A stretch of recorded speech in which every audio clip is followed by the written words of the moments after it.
Bom, gente,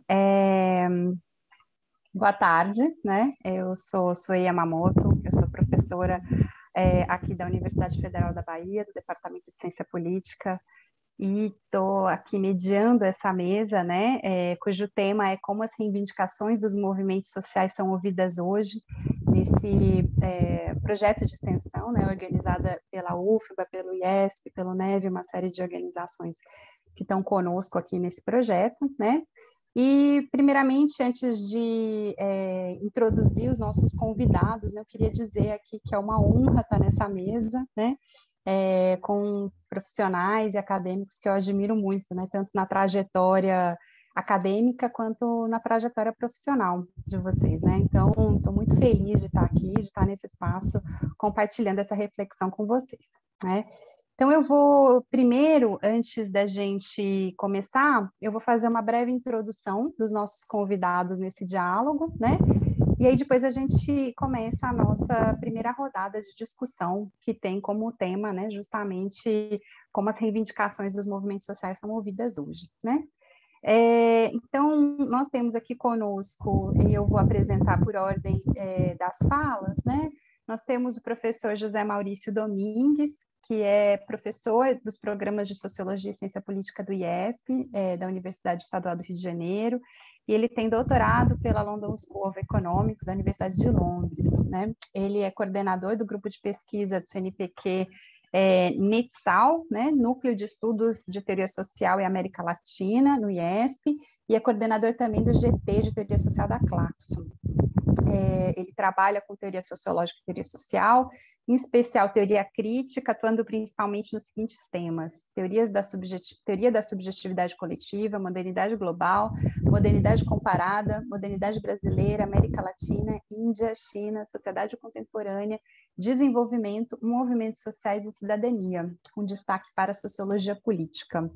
E, além disso, recentemente, ele é autor do livro Uma Esquerda para o Século XXI, que está para ser lançado agora, em 2021, pela Mauad, no Rio de Janeiro. Então, muito obrigada, José Maurício, pela sua presença aqui. Em seguida, nós teremos, então, a apresentação de Mairá Silva Lima. Mairá Lima é jornalista, ela é assessora parlamentar e integra a Brigada Adão Preto do MST na Câmara Federal desde 2013, acompanhando temas relacionados à reforma agrária, direitos humanos e comunicação social. Antes, ela trabalhou como jornalista na Caritas e no jornal Brasil de Fato. Além disso, ela é mestra em Ciências Sociais pela UNB, no Centro de Pesquisa e Pós-Graduação sobre as Américas, e doutora em Ciência Política pela UNB também, atuando nos temas elites políticas, inclusive a tese de doutorado dela é sobre a atuação dos ruralistas, né, na Câmara dos Deputados, né, movimentos sociais, participação política e meios de comunicação. Então, muito obrigada pela presença, Mairá. É sempre muito bom ter você aqui conosco. E, por último, nós temos a participação do professor Bruno Conde Comparato, né? O professor Bruno é professor no curso de Ciências Sociais da Unifesp, ele tem doutorado em Ciência Política pela Universidade de São Paulo. Além disso, ele é coordenador do programa de pós-graduação em Ciências Sociais da Unifesp e diretor acadêmico da Escola de Filosofia, Letras e Ciências Humanas da Unifesp também. Ele é editor da revista Lua Nova, do SEDEC. Ele tem experiência na área de ciência política e atua principalmente nos seguintes temas: cidadania, direitos humanos, ouvidoria, segurança pública, polícia, formas de controle do poder, movimentos sociais, movimento dos trabalhadores rurais sem terra, democracia participativa e justiça de transição. Então, é um prazer também ter você aqui conosco, Bruno. E agora eu acho que nós podemos começar o primeiro bloco, né? Então, como eu falei, nós temos esse primeiro bloco de intervenções que pode ser um pouquinho mais longo, né? De 5 a 10 minutos. O tema dessas primeiras intervenções são temas da nossa mesa de hoje, né? Como as reivindicações dos movimentos sociais são ouvidas hoje, né? Então, eu passo a palavra para o professor José Maurício e vou avisar quando der mais ou menos uns 7 minutinhos aqui pelo chat, tá bom? Então, vamos lá. Boa tarde a vocês, obrigado pelo convite para estar aqui participando da discussão. É um tema, no momento, ingrato, em certo sentido, porque o Brasil não está com uma cara muito boa, né? Então, a gente acaba resmungando um pouco, mas vamos tentar pensar um pouco para além das dificuldades, situar, ainda que não pesando muito na questão acadêmica, mas situar conceitualmente qual é o tipo de problema que a gente precisa enfrentar. É um problema que não é imediato no que diz respeito a essa conjuntura. Não é? É um problema que aflige o Brasil a rigor no longo prazo. O Brasil tem um sistema político que, desde os anos 80, vem funcionando no registro democrático liberal, democrático representativo, né? Uma democracia representativa liberal. E, no mundo inteiro, esse é um tipo de regime político em que você tem dois elementos. Um é um elemento realmente democrático, que é a possibilidade de expressar opinião abertamente, sem temer represálias por conta disso. É um sistema no qual você pode participar politicamente de manifestações, das organizações da sociedade, pode votar, pode ser votado, eleger os governos que vão gerir o Estado, escolher representantes para a Câmara, para o Senado, para os governos estaduais, para as assembleias estaduais, municipais, vai por aí, não é isso? Mas existe um outro elemento que é também intrínseco à forma como a democracia liberal representativa está organizada, que é o fato de que a gente tem um traço forte, mais ou menos forte, mas bastante forte, oligárquico em todas as democracias liberais. Ou seja, o sistema político ele funciona, em grande medida, com referência a si mesmo. Né? O que se chama muitas vezes de elites políticas não são outra coisa do que isso. Né? Ele tem a lógica interna dele, ele tem as disputas de poder, e as pessoas que estão no sistema político, elas querem se manter lá, ou querem chegar lá, ou não querem sair de lá. Agora, essa relação com a sociedade é que também conta muito para o caráter mais ou menos democrático dos sistemas políticos. Alguns sistemas políticos são mais abertos à participação da sociedade, outros sistemas políticos são menos abertos à participação da sociedade.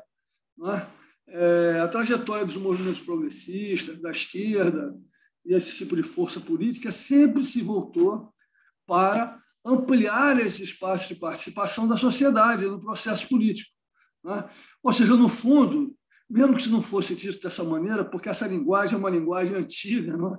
Da filosofia clássica, que se perdeu quando a gente chegou na modernidade, em boa medida, essa ideia da oligarquia, democracia, governo do um, dos poucos ou dos muitos, como era tradicional na filosofia política clássica, essa linguagem se perdeu. Mas, de uma maneira ou de outra, o que esses movimentos todos progressistas e de esquerda tentaram foi ampliar os canais de participação democrática, garantir que a sociedade participasse do processo político, desoligarquizando, em certa medida, esse processo político. Mas isso é impossível de acontecer completamente. Não é? A esquerda sempre acreditou que ela era representante dos setores populares, da classe trabalhadora, e com isso já estava tudo resolvido. Não é verdade. Não é? Historicamente, a gente sabe, seja do socialismo real, entre aspas, seja nas democracias liberais, com a social-democracia ou coisas desse tipo, que os grupos políticos eles gostam do poder. Não é? Então, eles têm uma relação com a sociedade, com o sistema político, a parte dele que está na sociedade, que é de diálogo, às vezes de cooptação, mas, em grande medida, embora seja também de representação, é sempre uma posição de instrumentalização. Não é? E no Brasil, a gente tem tido muita dificuldade para lidar com isso, porque nós temos no Brasil um sistema democrático liberal, como eu falei, desde a Constituição de 88, mesmo desde a eleição do Tancredo Neves pelo colégio eleitoral, né, a gente tem um sistema democrático liberal funcionando que tem um caráter democrático bastante amplo. Não é? Mas, por outro lado, a gente tem esse elemento oligárquico, que não é só o centrão, não é? É o sistema político na sua totalidade funcionando dessa maneira. Isso dificulta muito que a voz da sociedade seja ouvida por esse sistema político, porque ele é tão voltado para si mesmo, ele tem uma lógica tão interna a si mesmo que ele não se comunica muito bem com a sociedade. Né? O PT, em grande medida, com os movimentos que eram ligados a ele, o MST, a CUT e outros, teve, durante quando estava no governo, um diálogo mais forte, mas também uma rejeição muito grande a conversar com o resto da sociedade. O que fugisse ao seu controle era rejeitado. Né? Foi isso que aconteceu em 2013. É a direita, o fascismo, porque como o governo não controlava o que estava acontecendo, houve uma reação negativa em relação a qualquer tipo de mobilização. Eu lembro com um colega meu me dizendo a mobilização de esquerda tem bandeira, tem partido, se não é isso, não dá. Só que a sociedade não funciona mais assim, nem no Brasil, nem no mundo. Não existe essa solidarização da sociedade com os partidos e com o sistema político de uma maneira imediata, como a gente teve entre os anos 20 e os anos 70. Isso se diluiu no mundo inteiro e no Brasil também. Nunca mais nós vamos voltar a ter essa sanfona aí tão azeitada. Como é que a gente resolve isso? Nós vamos ter que pensar que outras maneiras de participação, que outras maneiras de fazer com que a voz da sociedade seja ouvida pelo sistema político que está no Estado, lá os partidos, as elites políticas, entre aspas. Evidentemente, desde 2016, com a queda da Dilma, com o golpe parlamentar de 2016, a situação se agravou muito, na verdade, porque todos os movimentos sociais que até então tinham alguma voz junto ao governo perderam totalmente essa voz. Com o Bolsonaro, o governo passou a ouvir outras vozes. Né? A gente, às vezes, pensa dos movimentos sociais como alguma coisa sempre positiva, mas, infelizmente, esse não é o caso. Né? Existem movimentos sociais de direita ou extrema-direita. E a gente viu eles se fortalecendo no Brasil nos últimos anos. Eu acho que exatamente por conta, em grande medida, do colapso do sistema político, do pacto político que foi estabelecido desde o processo de democratização e a Constituinte de 88. Então, o que a gente tem hoje é uma sociedade muito com vontade de participar, não é? Mas sem canais adequados para fazer isso. E quando faz, tende a ser instrumentalizado. E quando não pode ser instrumentalizado, o sistema político rejeita essa participação. E a gente vai ter que inventar um jeito daqui para frente de mudar isso. A gente vê no mundo inteiro rebeliões, não é isso? Os indignados, Wall Street, nós somos dos 99, a Primavera Árabe, 2013 no Brasil. Isso aparece, às vezes, de maneiras estranhas, não é? Com participações que, às vezes, podem até se voltar contra governos de esquerda, que não querem, por outro lado, escutar o que seja dissonante. Não é? Então, essa questão do aprofundamento da democracia, do ponto de vista dos direitos políticos especificamente, eu acho que é essencial. Não é? A gente muitas vezes fala do desgaste das forças progressistas e tal, pelo problema do neoliberalismo, ou como no Chile agora. Não é? O problema do Chile é o neoliberalismo. Não é apenas isso. O que aconteceu no Chile? A gente tem uma situação na qual a população não se sente representada no sistema político. Enquanto tal, não é um problema que seja uma mera derivação das desigualdades sociais ou de como o liberalismo foi implantado. É que a população não se reconhece no sistema político.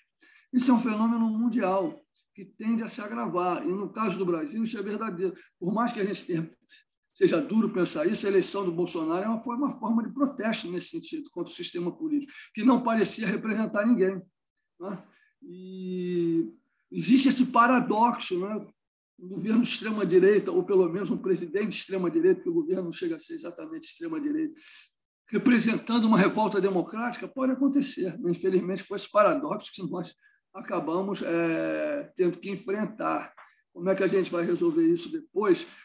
A gente não sabe, mas é necessário que a sociedade possa se expressar, participar daqui para frente de outra maneira, que o Pacto da Constituição de 88 seja refeito no sentido de como participar, qual é a extensão dessa participação, quem deve ser ouvido, porque senão nós vamos estar enxugando gelo. Daqui a pouco nós vamos ter uma crise parecida com a de 2014, 2016, até de 2013. Nós vamos ter forças de extrema-direita se organizando e elas podem voltar com mais força, inclusive, na sua organização daqui para diante. Então, a gente tem um dever de casa importante para fazer. Como é que a gente reinventa a participação política e como é que a gente reinventa os vínculos entre os movimentos sociais e o sistema político que está encastelado no Estado, fechado muitas vezes sobre si mesmo, né? Isso é uma tarefa, eu acho que histórica das forças progressistas, da esquerda em particular, como reinventar com transparência esses processos, que não adianta sentar com o ministro ou secretário de não sei quem e negociar as demandas dos movimentos. O que é importante é que haja um debate público, que todo mundo se sinta de alguma maneira representado, porque senão a democracia, de alguma maneira, ela está restrita. Está dentro dos gabinetes, está dentro dos gabinetes, tem um elemento democrático de representação, tem, mas a gente precisa de um debate mais vigoroso, mais público, para garantir que as pessoas se reconheçam no sistema político e a democracia, com isso, seja fortalecida. Fico por aqui, muito obrigado. Obrigada, José Maurício. Eu estou aqui tentando brigar aqui com o relógio. Super pontual, 10 minutos, muito obrigada. E enquanto José Maurício fazia a primeira apresentação, a nossa quarta convidada de hoje chegou, né? A gente tem hoje aqui, então, a presença também, né? Estamos muito orgulhosos e orgulhosas de apresentar a presença de Renata Souza, que vai conversar um pouquinho com a gente, se Renata quiser abrir o vídeo dela agora, ou mais para frente. Renata, ela é jornalista, né, pós-doutora em Comunicação e Cultura, nascida e criada na favela da Maré, zona norte do Rio. Ela é negra, feminista, atua na defesa dos direitos humanos há mais de 12 anos, e integra a Comissão de Direitos Humanos da Assembleia Legislativa do Estado do Rio de Janeiro, né? Ela foi eleita em 2018, ela foi chefe de gabinete, né, de Marielle Franco, né, vereadora assassinada em 2018, né, cujo crime ainda não foi esclarecido. Em 2018, Renata foi também eleita deputada estadual, sendo a deputada mais votada na esquerda do estado do Rio de Janeiro, né? Então, no seu mandato, a deputada aposta na transformação da sociedade através da luta coletiva de mulheres, negras, faveladas, feministas, e articula todos esses setores na sua atuação, né? Então, atualmente, a Renata também é líder do PSOL na Assembleia Legislativa do Estado do Rio de Janeiro. Então, muito bem-vinda, Renata, aqui conosco, também é uma honra tê-la nesse debate aqui e escutar um pouco das suas contribuições.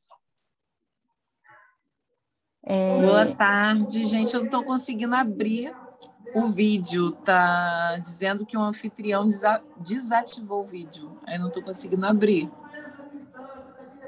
Talvez Mari... Agora funcionou. Agora foi. Ai, que ótimo. Que bom te ver. Desculpe, Renata. Imagina. Bom, muito obrigada pelo convite, Sui. Não sei se eu já falo agora, Sui?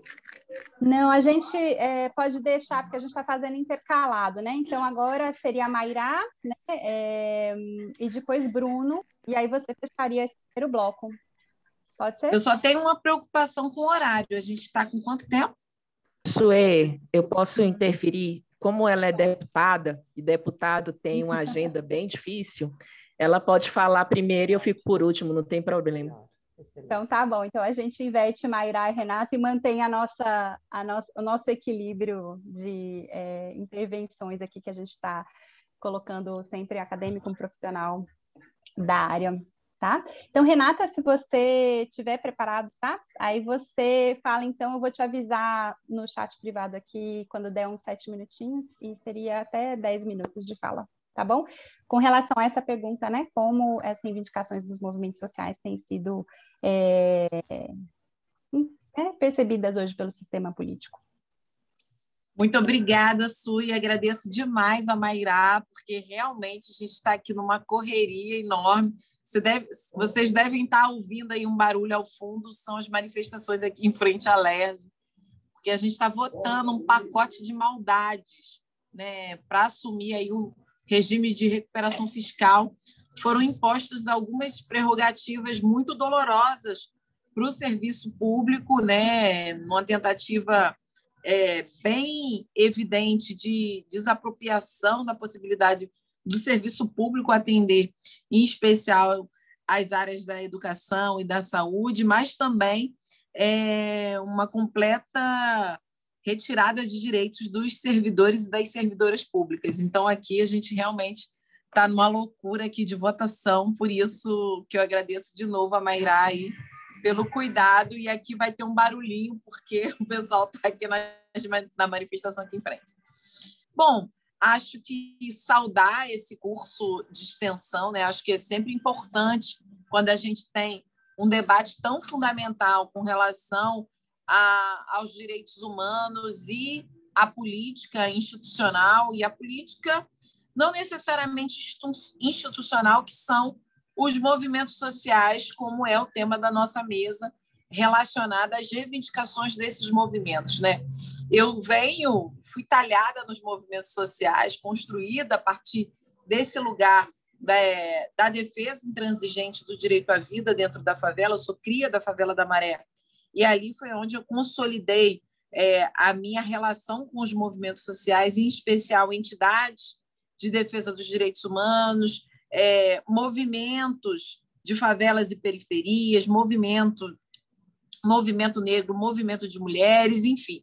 Foi a partir desse lugar da favela que eu fui me construindo enquanto sujeita política que sou, e eu costumo dizer que não sou sujeitada à política.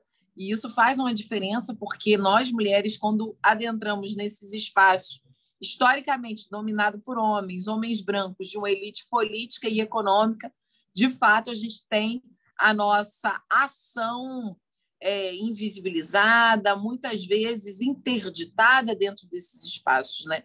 Então, sem dúvida nenhuma, hoje a gente poder debater a relação com os movimentos sociais, e é uma relação que ela não é muito fácil, né? Eu ouvi o professor José Maurício falando, a gente ainda tem, inclusive, a responsabilidade de não conduzir uma ação que emparelhe os movimentos sociais, né? Muito pelo contrário, que garanta a autonomia dos movimentos sociais, não confundindo, inclusive, movimento social com partido político. Eu acho que isso é central para a sobrevivência e a autonomia dos movimentos sociais, mas entendendo também a forma importante de coadunar desejos para a superação dessas desigualdades sociais, né? Essas desigualdades que hoje são colocadas, seja a partir da política pública econômica, com um modelo aí neoliberal,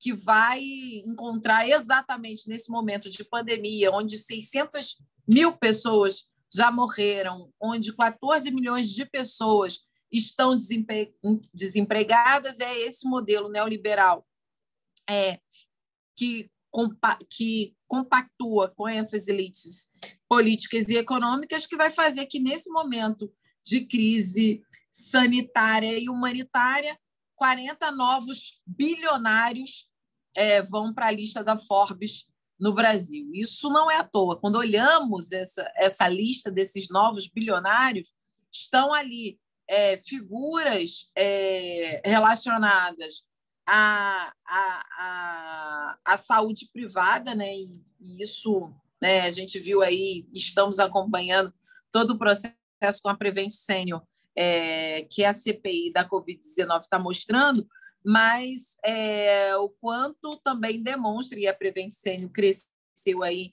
em pelo menos $500 milhão durante a pandemia, a gente vê o quanto que o processo de privatização da saúde é um ataque não só à possibilidade de sobrevivência da nossa população, mas também de destituição do papel do Estado como provedor de saúde, e, ao mesmo tempo, toda a reivindicação, inclusive dos movimentos sociais, por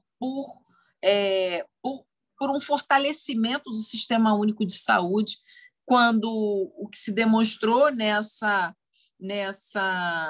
crise sanitária foi justamente a tentativa e a forma como conduziu o sistema público de saúde em salvar vidas e salvaguardar, né, a nossa população. Então, eu fico imaginando o que seria de nós nessa pandemia e nessa crise sanitária, e se não fosse o Sistema Único de Saúde. Então, é importante a gente sinalizar isso e botar o quanto que isso faz diferença para a nossa situação hoje, né?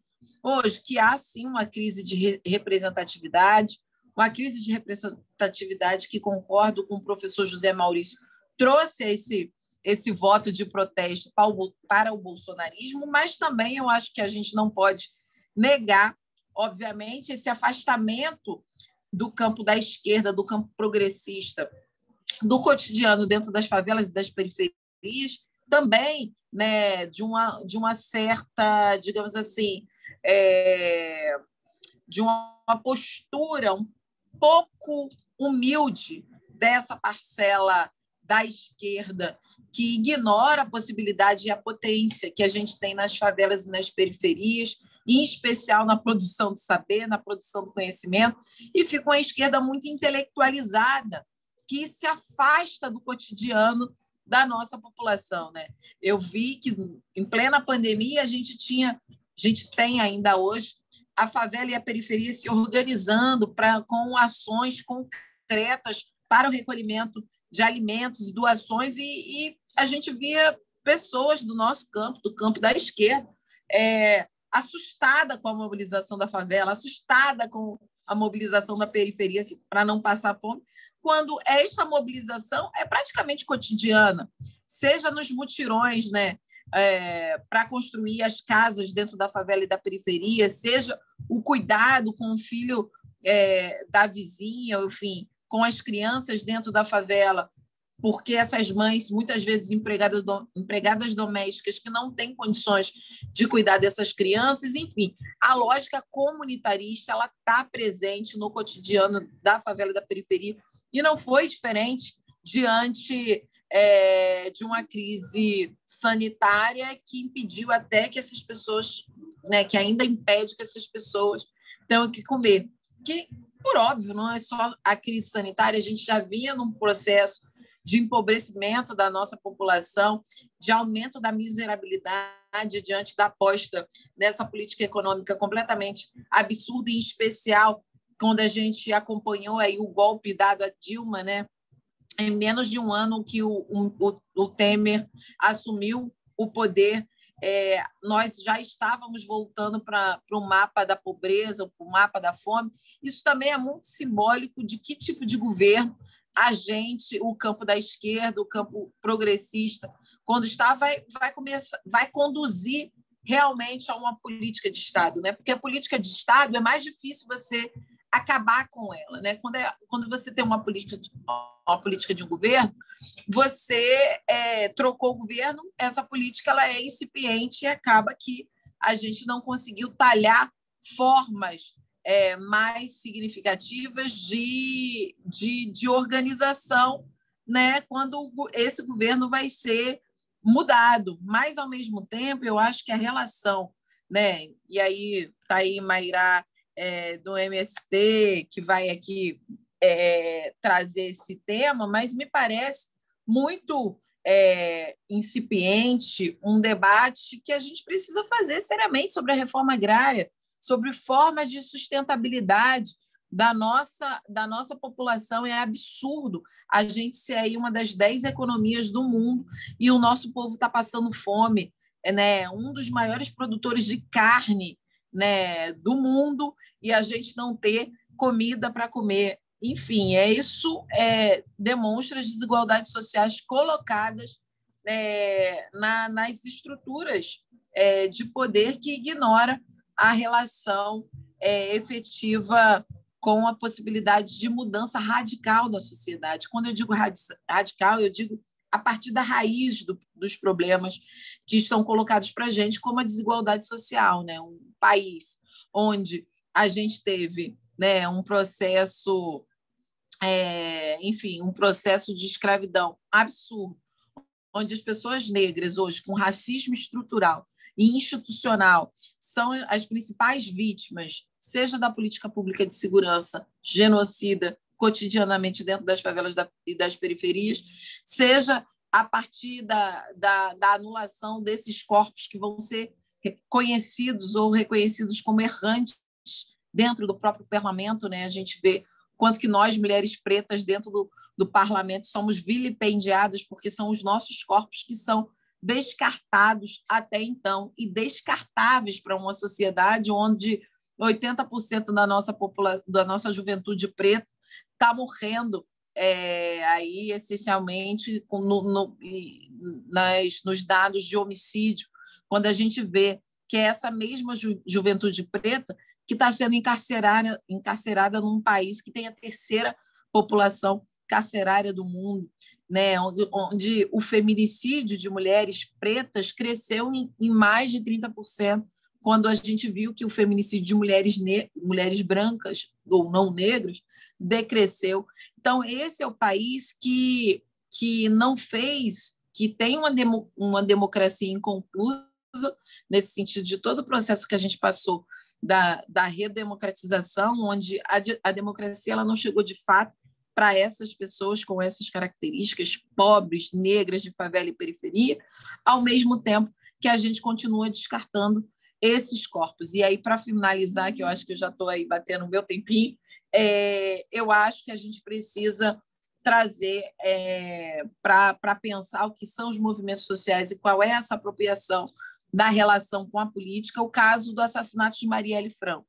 Né? Eu tenho defendido o conceito de feminicídio político justamente porque Marielle, ainda que chegasse num lugar, né, de poder, ainda continuou com esses corpos sendo um corpo descartável, né? Mulher preta na favela da periferia, LGBT, quando chega nesse lugar, é considerado esse corpo errante nesse espaço da política. Então, eu acho que o conceito de feminicídio político ele é importante, porque no âmbito do direito, aquilo que não se nomeia não existe.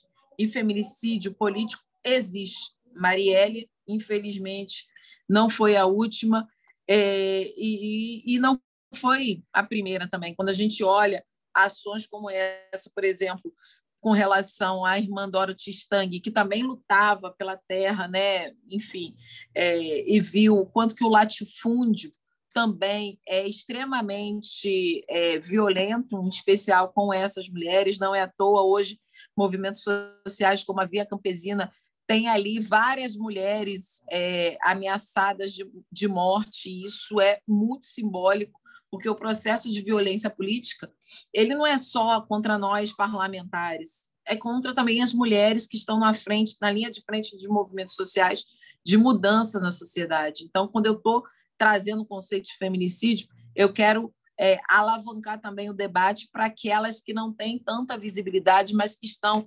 alçando nos movimentos sociais lugares importantes e que, portanto, elas são extremamente vilipendiadas e violentadas no seu cotidiano. E aí, sem dúvida nenhuma, pode gerar um feminicídio político. Né? E, para além disso, e eu queria indicar aqui para vocês, eu estou o meu livro, Cria da Favela, onde é a minha tese de doutorado, aqui eu falo um pouco desse processo de militarização da vida e dos processos de resistência também, de resistência dos movimentos sociais, em especial dos movimentos culturais dentro da favela e da periferia. Então, eu trago aqui a Copa do Mundo e a Olimpíada e a relação dentro da favela da Maré que foi ocupada, foi invadida, né, por 3 mil homens das Forças Armadas, homens e mulheres das Forças Armadas, e nós tivemos ali um investimento muito grande para inviabilizar ainda mais a vida nas favelas, nas periferias, e a resistência ela vinha exatamente dessa juventude preta, pobre, que faz cultura dentro da favela, que está extremamente ligada aos movimentos sociais. Então, indico aí o Cria da Favela. Aqui também, no finalzinho, eu já ponho um anexo um pouco essa percepção do que significa o feminicídio político, faço uma homenagem a Marielle.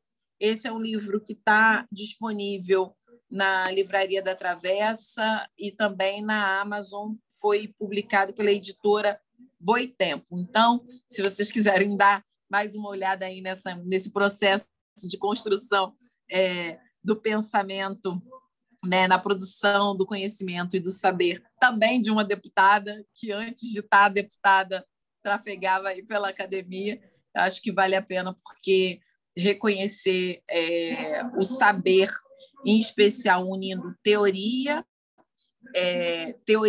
com o processo empírico que nós passamos nos movimentos sociais é fundamental. Então, fica aqui o meu agradecimento e a minha explanação muito rápida diante dessa loucura que eu estou vivendo aqui, mas agradecer a vocês pela paciência e conte comigo sempre. Obrigada, Renata. É um prazer escutar você. A gente está muito feliz que você conseguiu participar aqui da nossa mesa, né? E se você puder, enfim, acho que você não vai conseguir ficar até um pouquinho mais, né, para a gente fazer as perguntas. Então, de toda forma, se você não conseguir ficar um pouquinho mais, queria agradecer já muito a sua presença e seu tempo, tá bom? Agora eu passo para a próxima fala, professor Bruno Conde Comparato, né, respondendo também essa pergunta, né, como as reivindicações dos movimentos sociais são ouvidas hoje. Eu aviso também, Bruno, quando der uns 8 minutos, mais ou menos. Bom, boa tarde a todas, todos, e muito feliz de estar aqui, agradeço o convite tão gentil da Mariana, da Suê, que eu não sabia que estava aí na UFBA, então, parabéns, muito feliz que você esteja aí. E, bom, a minha trajetória acadêmica, de pesquisa, começou com os movimentos sociais, porque eu comecei fazendo uma pesquisa de mestrado sobre movimentos sem terra, e eu aprendi muita coisa.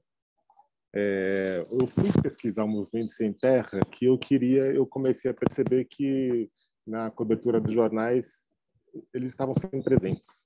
E eu pensei, esse aí é um ator importante. Então eu fui estudar o movimento sem terra enquanto ator político.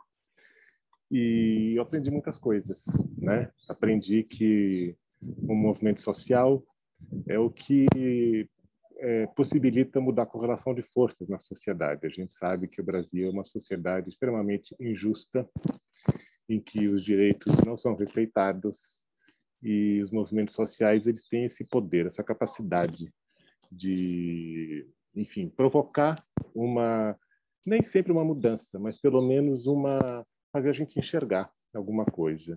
Então, eu responderia essa pergunta, como os movimentos sociais são enxergados, são vistos, né? Eu diria assim, muito mal. Eles não são muito bem vistos, obviamente, mas eles não são, enfim, eles só são vistos quando eles provocam alguma ação contundente. Então, o Movimento Sem Terra é uma prova, né? Então, é uma ocupação, é um movimento, a luta pela terra se faz nas cidades, porque onde estão as pessoas, eles têm que ser vistos, à beira das estradas. Então, são ações contundentes e que incomodam, sim, incomodam, né? Eu aprendi com essa pesquisa que um direito ele só vai ser realizado se ele for reivindicado. Então, o poder da reivindicação. E os movimentos sociais fazem isso muito bem, né? A fala da Renata é muito clara sobre isso, né? Essa ação contundente que faz com que a sociedade tenha que abrir os olhos, levar isso em conta, levar em conta a posição dos movimentos sociais nos cálculos políticos, nas decisões, né? O movimento sem terra, desse ponto de vista, foi muito bem sucedido, né? A partir de Adorados Carajás, que no começo o governo federal negou, no dia seguinte, ao ver a repercussão em 50 televisões do mundo inteiro, teve que recriar o Ministério da Reforma Agrária, não tinha esse nome, mas era isso, né? E passar a levar em conta a posição do Movimento Sem Terra nas ações de política agrária. Aliás, Renata, eu concordo, é preciso refletir sobre isso tudo, né? Falou da produção agrícola, a safra de grãos, enfim, os últimos dados 250 milhões de grãos por ano, né? A última safra. Se a gente fizer uma conta rápida, dividir pela população brasileira, vamos arredondar para 200 milhões, então dá quanto? 1 tonelada de grão por brasileiro por ano. Dá 3 quilos por dia. Ninguém morre de fome, a gente vai ficar obeso de comer 3 quilos de grão por dia. Então, já se produz comida suficiente para ninguém passar fome no Brasil, né? Então, a questão não é como produzir, é para onde vai isso tudo, enfim. Né? E eu aprendi também que, além dos direitos só fazerem sentido se eles forem reivindicados, porque se não são reivindicados, são direitos, são concessões, né? Aliás, a política brasileira se faz dessa forma, é conciliação. Então, a reivindicação sempre assusta as pessoas, porque a gente vem no país escravista, em que o pesadelo era uma revolta de escravos, era qualquer forma de reivindicação levanta esses fantasmas todos. Né? Como é que você mantém uma sociedade injusta? Com repressão, ou quando alguém começa a chamar atenção, aí você alicia, você faz a conciliação, traz para o seu lado. Então, são essas duas formas. Né? É um pouco do que o professor José Maurício estava dizendo. E o que eu percebi também com essa pesquisa sobre o movimento sem terra é que o que impede ou dificulta essa reivindicação é justamente a polícia, essa repressão. Por isso que depois eu fui estudar, eu queria estudar no doutorado direitos humanos, e eu acabei ficando com os primeiros direitos civis, com a polícia, com muita gente. Não é à toa que tem tantos núcleos da violência, de estudo da violência por aí, né? Enfim, uma questão no Brasil é essa. Hoje eu pesquiso o policiamento de manifestações. Como é que a polícia impede justamente que os movimentos sejam ouvidos, né? Dependendo da manifestação, dependendo do protesto, a polícia se comporta de uma maneira ou de outra. Então, essa é uma dificuldade, né? Eu fui fazer pesquisa em Belfast, na Irlanda do Norte, e lá eles respeitam o protesto, respeitam a posição contrária. A gente fala em democracia, a gente tem que respeitar a oposição. No Brasil, a oposição é sempre considerada como um inimigo, um perigo, né? Agora, sem oposição, sem respeito aos argumentos dos adversários, aos argumentos contrários, não se constrói uma democracia, não se constrói um debate, um diálogo. Então, os movimentos sociais trazem isso. Eles abrem os olhos para a importância de ver, assim, e é direitos humanos isso, se colocar no lugar do outro, né? Se colocar na posição do outro, despertar a sensibilidade para isso. E a polícia, ela, enfim, e eu descobri isso também, ela sempre foi criada em todos os lugares para manter as ruas em ordem, né? E ela pode fazer isso respeitando o direito das pessoas de se manifestarem. Ou no Brasil, o que a polícia faz é, enfim, fazer com que as pessoas saiam da rua o mais rapidamente possível, né? Mas eu não controlei o tempo, eu não sei se eu já falei muito. Daí, se for o caso, eu deixo para falar o resto depois. Foram 7 minutos. Se você quiser falar mais um pouquinho. Eu acho que é isso o principal, tá? Então, a gente deixa para o debate, então, nosso, a partir das perguntas. Muito, muito obrigada, Bruno. Agora, Mairá? Perdão. Agora, Mairá, eu aviso também com mais ou menos uns 8 minutos, né? Pode ser, porque a Suê já me conhece há muito tempo, sabe que eu sou muito prolixa, então é bom eu ser avisada mesmo. Bom, gente, primeiro, boa tarde.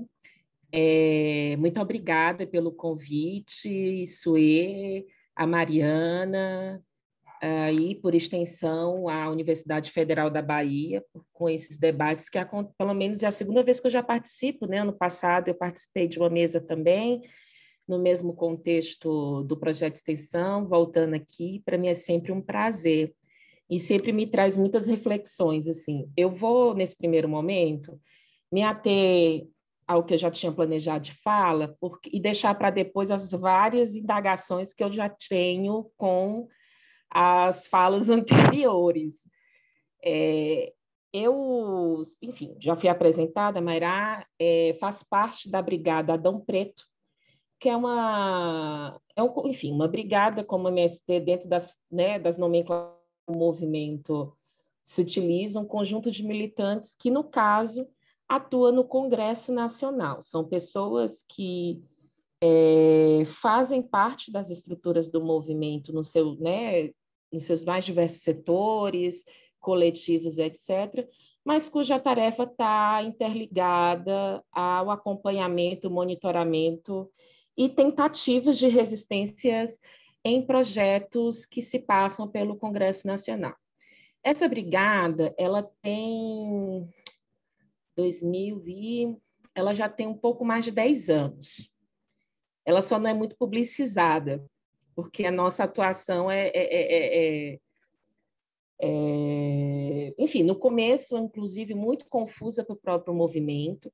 Para quem acompanha o MST ou outros movimentos sociais, esse acompanhamento de congresso é muito diferente e muito mais difícil do que para algumas organizações não governamentais, que têm na sua estrutura alguém liberado para fazer, enfim, essa palavra não é muito bonita no nosso meio de esquerda, mas assim, lobby, ou o famoso advocacy, para ser mais palatável para algumas pessoas, mas e nem o MST, para falar da minha casa, estendeu ao longo da história grandes enfim, esforços junto ao Congresso, né? A prova disso é a vinculação dos seus protestos, das suas táticas, muito mais aos protestos e trabalho de base, do que exatamente a eleição de representantes diretos. Não que não tenha acontecido. O próprio Adão Preto foi um militante do MST do Rio Grande do Sul, foi o primeiro a alçar o cargo de deputado federal vindo das nossas fileiras. Hoje a gente tem um pouquinho mais, né? O que eu chamo de MST puro sangue, a gente conta aí o Valmir Assunção, que é do PT da Bahia, né? O Marcon, que é do PT do Rio Grande do Sul, o João Daniel, que é do PT do Sergipe, né? Isso eu estou falando de que são, enfim, são assentados, são militantes do Movimento Sem Terra, fora os outros deputados que aí tem mais uma relação programática por causa dos seus partidos políticos, e em especial o PT, o PSOL, o PCdoB, o PSB, enfim, o que eu chamo um pouco aí dos 120 parlamentares, que são os 120 votos que a esquerda angaria hoje nessa legislatura da Câmara Federal. O que a gente acompanha ao longo desses anos? A priori, essa brigada foi conformada para acompanhar mesmo os projetos agrários e agrícolas que se passam dentro do Congresso. Eu sei que pode não ser muito do cotidiano da maioria das pessoas, mas até um projeto chegar à fase de aprovação ou discussão com o que a gente vê mais que aquele plenário grande da Câmara ou do Senado, tem uma série de comissões de mérito, tem uma série de caminhos que se passam essas propostas até se chegar, né, a estes plenários e esses grandes debates. E aí a função dessa brigada era justamente tentar influir não só em projetos que eram prejudiciais à luta pela terra, à reforma agrária nos seus mais amplos sentidos, como também acabou sendo, ao longo dos 10 anos, do conjunto da classe trabalhadora. Por quê? Mais uma vez, para movimentos sociais e algumas organizações populares, é muito difícil você ter alguém liberado para fazer esse tipo de tarefa, e exige algumas habilidades, digamos assim, que inclusive são barreiras pelas quais muitos movimentos sociais têm dificuldade de serem escutados em espaços como esses. Você lidar com um campo político que tem um discurso próprio, uma fala de falar próprio, o famoso hábitos de Bourdieu, para dialogar um pouco aí com a academia, ou mesmo na Câmara, que eu costumo brincar dizendo que na Câmara, diga-me como tu te vestes, que eu te direi como eu vou te tratar. né? Então, essas pequenas, grandes questões relacionadas ao próprio campo político dificultam um processo também de escuta desses movimentos. Aqui eu estou assim, não tão amplificando tanto para as questões relacionadas à democracia, mas ao nosso cotidiano mesmo.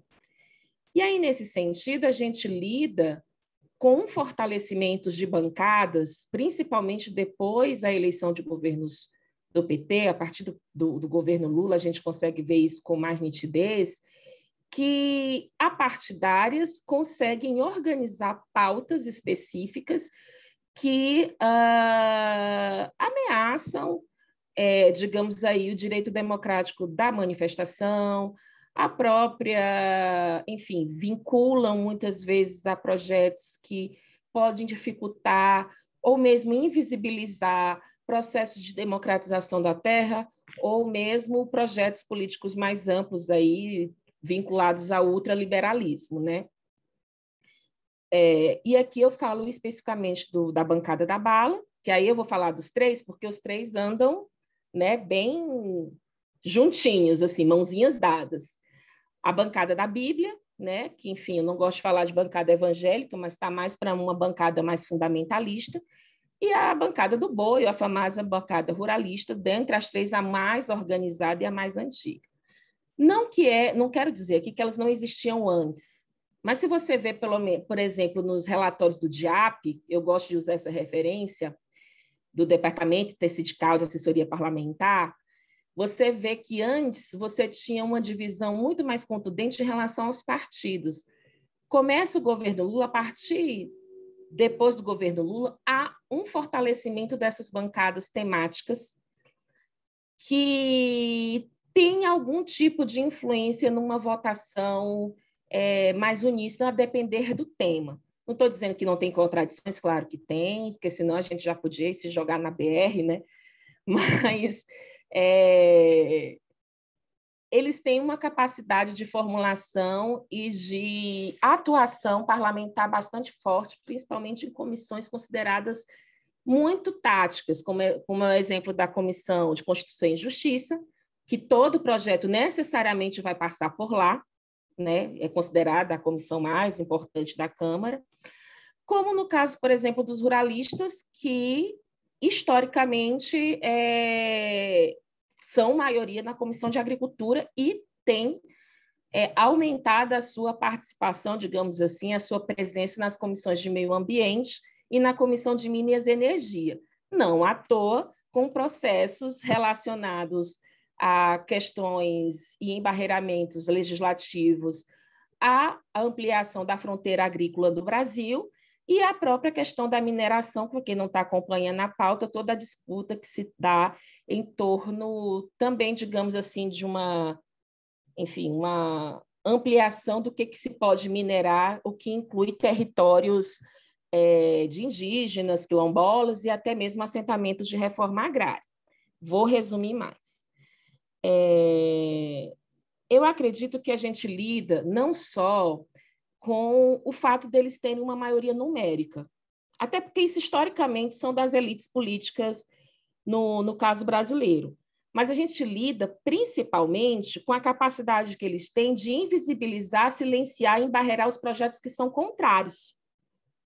Então, assim, não é que não existam projetos que lidem com reforma agrária, não é que não existam projetos que lidem com desmatamento, né? Alguns projetos bastante progressistas relacionados ao aumento da participação popular, mas essa capacidade dessas bancadas, ou então do conjunto aí de parlamentares mais centro-direita, para usar uma nomenclatura mais geral, de nem conseguir, enfim, invisibilizar esses projetos, embarrear na fase de comissão, de discussão de comissão, de forma que a agenda é controlada por eles, dificulta bastante o processo de escuta desses movimentos e organizações sociais nos espaços institucionais tradicionais, digamos assim, para não falar de uma esfera pública mais ampla, que o professor Bruno já falou aí mais ou menos dos meios de comunicação. A gente sabe que os meios de comunicação privilegiam atores institucionais digamos, tarimbados, né? O deputado, o senador,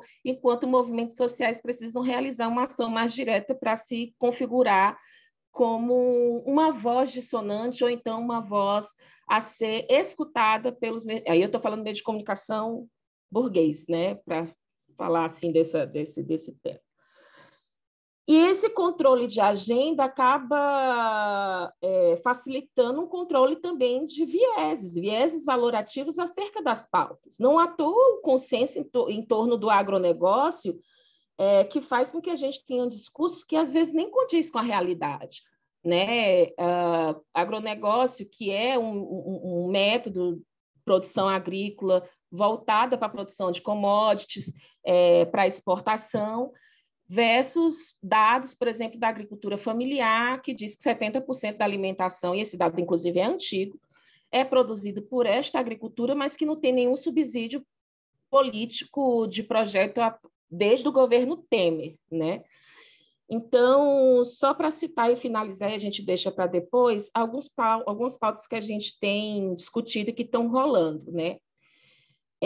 Do ponto de vista do meio ambiente, e reforma e luta pela terra e território, que acabam se somando. Todas as legislações relacionadas a desmatamento, quem está acompanhando o jornal tem visto as facilitações que o governo Bolsonaro tem tido em relação à não punição a esses processos de desmatamento, as legislações relacionadas ao crime de grilagem, que desde o governo Temer tem se facilitado a uma legalização de territórios anteriormente grilados, né, que tem se... E aí isso é muito nítido com as propostas do governo Bolsonaro de titulação de território, que vem com o discurso da propriedade, que a pessoa vai ter a propriedade quando se retira boa parte das responsabilidades estatais ao desenvolvimento do território e também de legalização de extensas áreas que normalmente não pertencem a pequenos agricultores. A gente está falando de grandes latifundiários. Essas pessoas que Cátia Abreu dizia que não existiam mais, parece que elas renasceram das cinzas a partir do governo Temer, que prova que elas existem, né? Questão relacionadas a armas e aumento de violência. Foi já durante o governo Bolsonaro a autorização do armamento em toda a propriedade rural, né? O que dificulta, enfim, aumenta os custos de um protesto, por exemplo, como ocupação, né? Em relação ao risco de vida mesmo, né? Licenciamento ambiental, que é essas facilitações para grandes projetos que envolve o licenciamento ambiental, que tem sido flexibilizadas e tem sido discutidas dentro do Congresso com muita facilidade, porque, enfim, essas bancadas agora têm o apoio do Executivo, o que facilita muito mais esse controle de agenda e facilita muito mais o processo de votação para o caso deles, né? Já falei da privatização dos assentamentos, a legislação relacionada aos despejos, que foi sancionada recentemente, o PL 2827 de 2021, mas com a exclusão das famílias que moram no campo. Então, o projeto, inclusive, que só vale até o final do ano. Então, os despejos estão proibidos durante a pandemia, desde que você não seja camponês. Se você for camponês, você pode ser despejado normalmente. Exploração e demarcação do território indígena, com os PLs 191 e 191 de 2020 e 490 de 2007, que corre em paralelo com esse processo que está acontecendo no STF, com a rediscussão do marco temporal, né? A legislação relacionada aos agrotóxicos, né? Enfim, a gente que trabalha, acompanha, virou agora, enfim, a gente lê o jornal e lê o Diário Oficial, né, gente? Então, praticamente uma vez por mês tem a liberação de 20, 30 agrotóxicos, que faz o Brasil ter uma liberação recorde a cada ano e que isso influi diretamente na saúde das pessoas e do método de produção também. E a lei das privatizações, que você tem, né, as pessoas têm acompanhado, e, por fim, que, enfim, é um projeto que eu considero muito preocupante e que já foi aprovado em comissão especial, que é o PL que trata do conceito do que é terrorismo no Brasil, né? Que é um PL extremamente prejudicial no sentido de vinculação não só desse conceito que é extremamente polêmico, não consensual, até mesmo nas organizações das Nações Unidas, e a vinculação de que terrorismo é praticamente todos aqueles ações políticas de movimentos e organizações que, neste contexto, vão de encontro ao governo Bolsonaro, inclusive com controle governamental em torno disso. Então, a gente passa por fechando mesmo, uma situação muito complicada, com processos bastante mesmo de questionamento em relação aos processos democráticos e o que a gente, enfim, dentro de um governo que é extremamente autocrático, e o que faz com que a gente tenha dificuldades maiores, mas que não significa que as resistências não existam. Desculpe, como eu falei, eu sou prolixa, mas consegui terminar.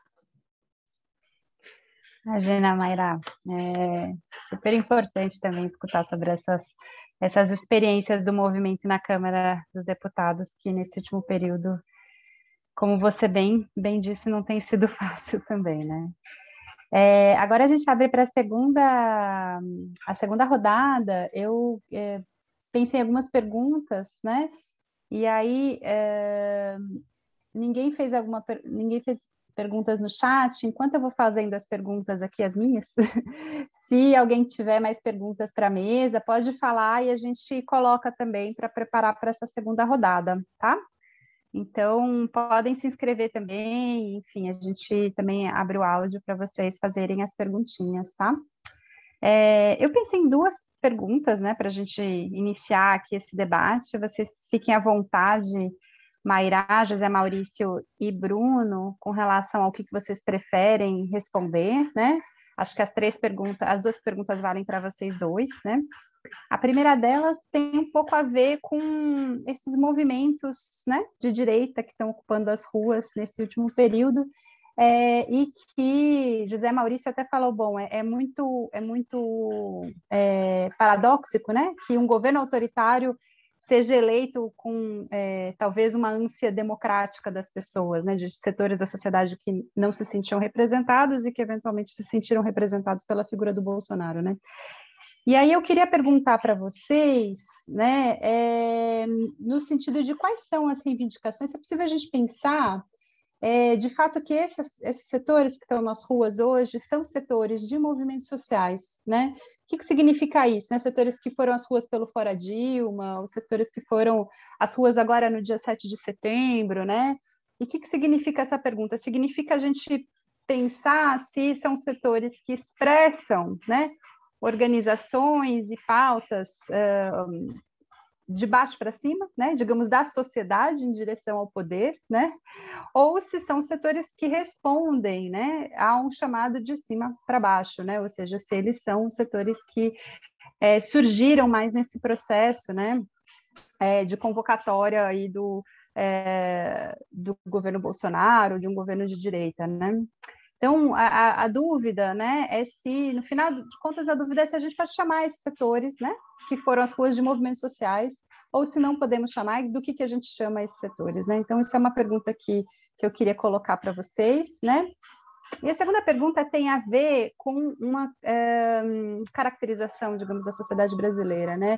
A gente tem tido trabalhos cada vez mais constantes, né, que estão identificando nas ciências sociais uma expansão, digamos assim, da chamada razão neoliberal, né? E essa razão, né, a Renata até falou sobre isso na fala dela. Enfim, essa razão neoliberal, ela, de certa maneira, atacaria de morte, né, o chamado associativismo civil que a gente teve no Brasil durante muito tempo, né? Porque esse associativismo civil era justamente né, as ONGs, os sindicatos, os movimentos sociais, as associações de bairro, que lutavam pela ampliação dos direitos sociais, né? Lutavam pela saúde, pela educação, pela reforma agrária, enfim. A gente teve esse tipo de movimento de maneira muito forte na década de 80, 90, enfim, início dos anos 2000, e com o avanço do neoliberalismo, não só do ponto de vista econômico, mas também do ponto de vista ideológico, né? A gente teria para alguns autores das ciências sociais, uma substituição desses espaços de organização coletiva por espaços de promoção do empreendedorismo, por incubadoras, por negócios de impacto, por igrejas evangélicas, ou, enfim, igrejas inúmeras que incentivam, né, essa prosperidade individual, né? Então, seria um incentivo pelas saídas individuais, né, os problemas coletivos que nós temos hoje, né? E aí eu queria perguntar para vocês se vocês identificam, né, essa mudança, digamos assim, de um perfil dos movimentos sociais, mudança de um perfil de organização coletiva, né, dentro dos movimentos sociais que vocês atuam, que vocês estudam, né, se vocês identificam esse tipo de mudança que é provocado justamente por essa prevalência, né, do neoliberalismo contemporâneo. E aí, deixa eu ver se alguém tem perguntas. Vamos lá.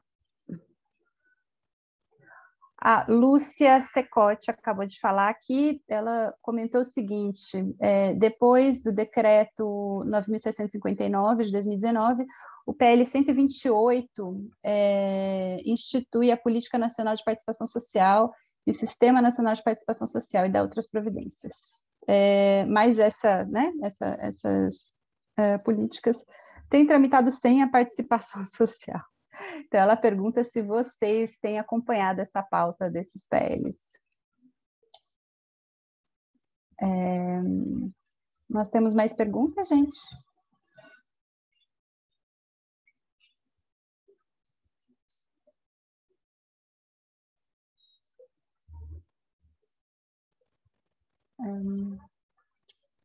Então, eu vou continuar aqui na segunda rodada, né? Acho que essas duas perguntas já dão algumas questões, e Mairá também falou que tinha outras questões para comentar, então fique à vontade também para comentar as falas do outro, que eu acho que também é interessante agora nesse momento, tá? Então, a gente pode manter a mesma ordem, né? Primeiro, então, José Maurício, depois Mairá. Não, aí Mairá vai... Enfim. José Maurício, Bruno e depois Mairá, porque aí a gente mantém a mesma ordem.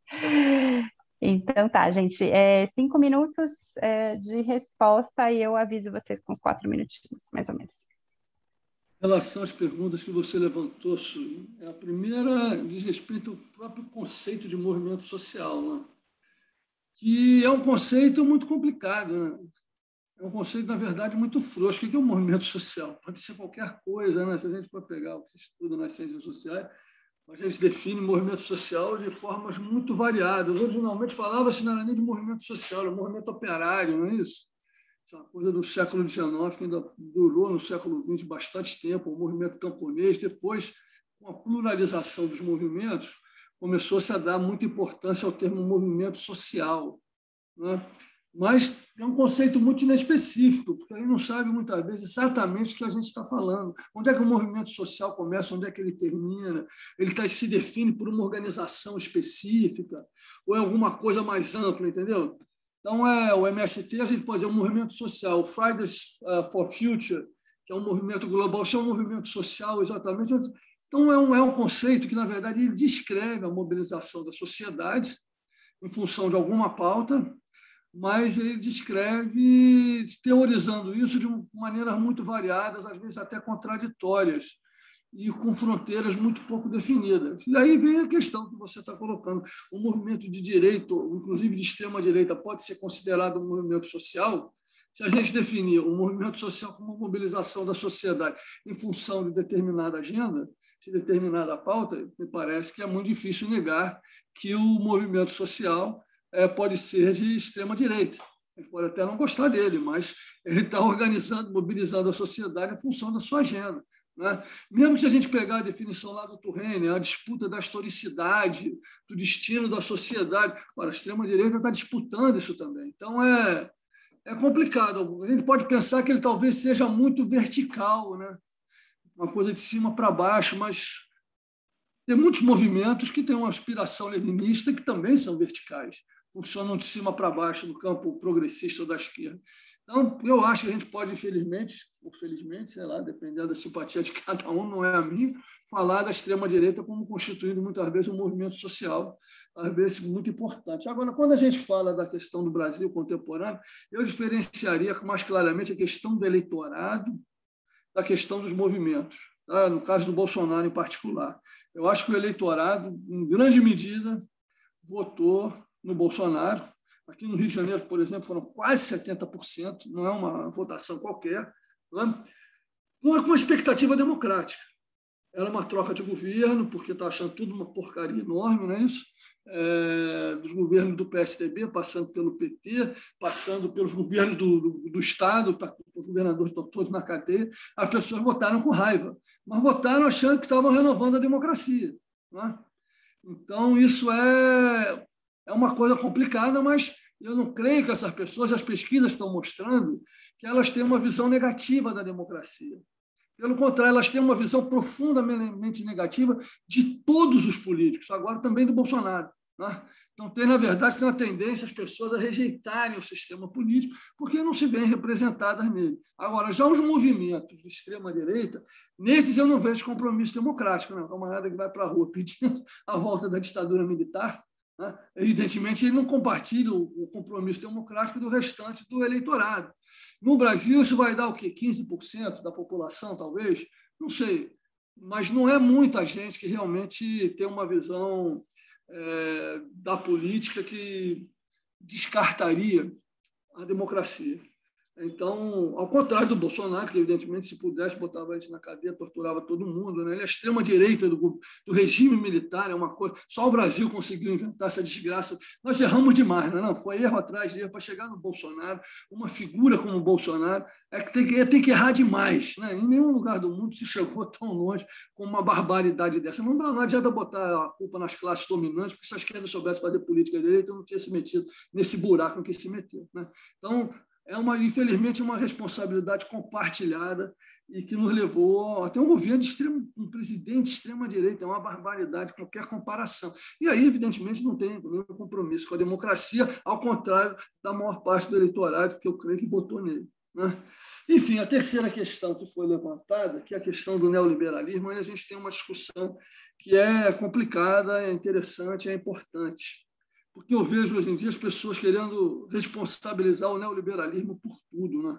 Agora, o neoliberalismo responde pelo fim do sindicalismo, pelo fim da democracia, tudo é o neoliberalismo, né? Ou a financiarização, né? O capital financeiro agora é responsável por tudo.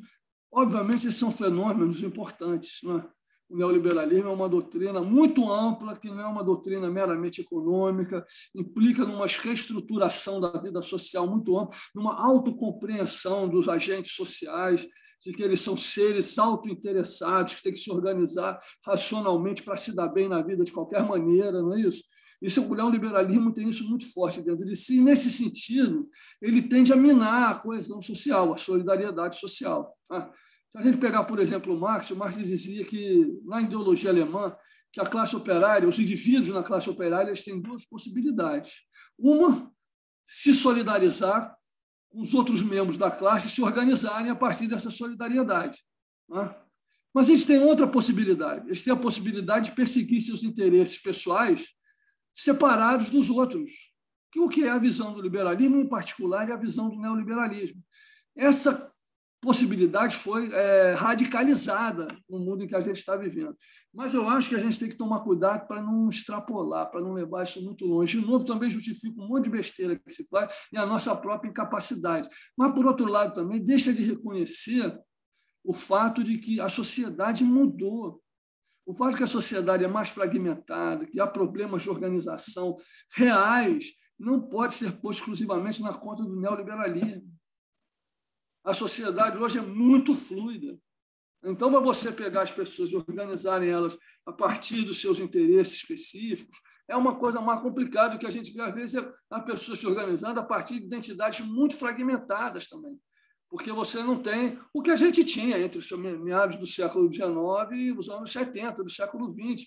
Então, uma enorme classe operária, um enorme movimento camponês, com grandes organizações que organizavam, em grande medida, verticalmente, essas populações. Hoje, a banda não toca mais assim. Não toca mais assim. A gente tem que prestar atenção de que houve mutações sociais que não podem ser reduzidas ao neoliberalismo. E a gente tem que pensar a reorganização dos movimentos sociais, dos movimentos progressistas, de esquerda populares, a partir desse reconhecimento, senão a gente vai ficar reclamando do neoliberalismo, né? E a gente não consegue inventar soluções para o problema que é mais profundo que ele, né? Se fosse só o neoliberalismo, você inventar uma resposta intelectual, um projeto intelectual político diferente, estava resolvido, mas não é isso, né? Tem uma mutação social que levou a uma fluidificação, uma pluralização, uma fragmentação da sociedade. Para transformar isso em formas de organização capazes de incidir sobre o sistema político, a gente vai ter que reinventar um pouco a política de esquerda. Joia, obrigada, José Maurício. Agora eu passo para Bruno.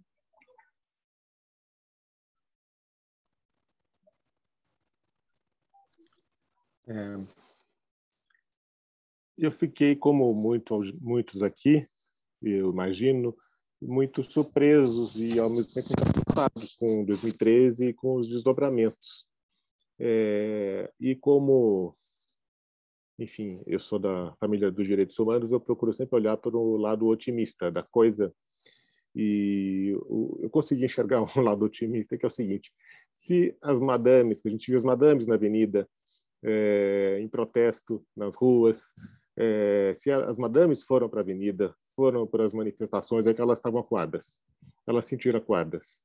Então, houve avanços, houve mudanças que fizeram com que essas madames, essas elites, sentissem que estavam perdendo terreno, que para elas era uma situação insustentável. Eu sei que para quem mora, trabalha, milita em favela, isso é um absurdo dizer isso, né? Mas para essas madames, essas elites, a situação estava insustentável. Então, isso é uma prova de que o país avançou, enfim, de certa maneira, em muitos aspectos.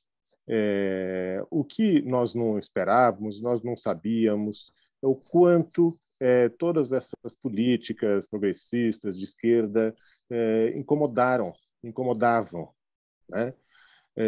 Porque eles se sabotaram, eles perderam muito dinheiro, as elites. Claro que depois do Temer estão aí recuperando tudo, né? Mas foi uma coisa irracional no primeiro momento, porque sabotaram todas as grandes empreiteiras, as grandes empresas, perderam no primeiro momento muito dinheiro, né? Então, isso foi uma coisa. Outra coisa que me assustou bastante é que perdeu-se, de certa forma, o pudor, né? Antigamente tinha o Florestan Fernandes, que dizia, uma formulação muito feliz, que o brasileiro tinha, não tem mais, né? Tinha preconceito de ter preconceito, né? Então, hoje, isso a gente sabe que o racismo sempre existiu no Brasil, desde sempre. Só que isso não era explicitado, ninguém admitia isso, nem que era racista, nem que sofresse racismo. E hoje as pessoas perderam pudor, então é muito assustador ver pessoas dizendo publicamente que não gostam de, sei lá, de pretos, que eles falam assim, pretos, não gostam de gays, não gostam de pobres, né? E claro que isso tem uma consequência, né? As pessoas são assassinadas por isso. E é muito assustador ver isso, que é uma coisa que sai. E uma vez que sai isso, não volta para dentro das pessoas, então a gente tem que conviver com isso. Talvez seja necessário explicitar essa fratura, explicitar enfim, essa cisão mesmo, para a gente poder trabalhar ela e poder avançar, fazer alguma coisa com isso, né? Mas no primeiro momento é muito difícil. Então, realmente, eu tenho muita resistência a considerar que esses fascistas que vão às ruas são movimentos sociais. Talvez seja necessário. Enfim, claro que eu concordo com o Zé Maurício, e para manifestação, para exigir a volta do regime militar, não faz sentido, né? Usar instrumentos democráticos para exigir enfim, a quebra da democracia. E a nota divertida é que quando eles vão às ruas pedir a volta do regime militar e apanham da polícia, eles ficam horrorizados, né? Nunca ninguém foi para fazer um protesto e recebeu uma resposta tão imediata assim, né? Mas eu também estava pensando em outra coisa, ouvindo Zé Maurício, é que a política brasileira é de direito. O eleitorado brasileiro é conservador, né? É mais conservador, é mais de direita. E o que me espanta é que não haja, enfim, a gente fala da extrema-direita, direita radical, mas não tem partido de extrema-direita no Brasil. Em todas as democracias europeias tem partido de extrema-direita, e alguns que chegam a 20%, 30% dos votos, né? Enfim, todos os países têm. No Brasil não tem. Eu já me perguntei por quê. E a conclusão que eu cheguei é porque não precisa. Porque a política brasileira já é de direita, não precisa marcar ali a extrema-direita, né? Enfim, e esses pontos de vista mais radicais, a gente chama de fascista, mas o fascismo não é fascismo, o fascismo é um partido, tem que ter um partido forte. Veja, o nosso presidente lá nem partido tem, né? Ele controla, talvez, enfim, a coisa tenha mudado radicalmente agora, enfim, é outra história, mas, enfim, como dizia o Tom Jobim, o Brasil não é para principiantes, né? A gente tem muita dificuldade a tentar entender o Brasil com as categorias aí que a gente estuda, lê nos livros, mas, enfim, é isso. Quero ouvir agora a Mayrá. Também quero.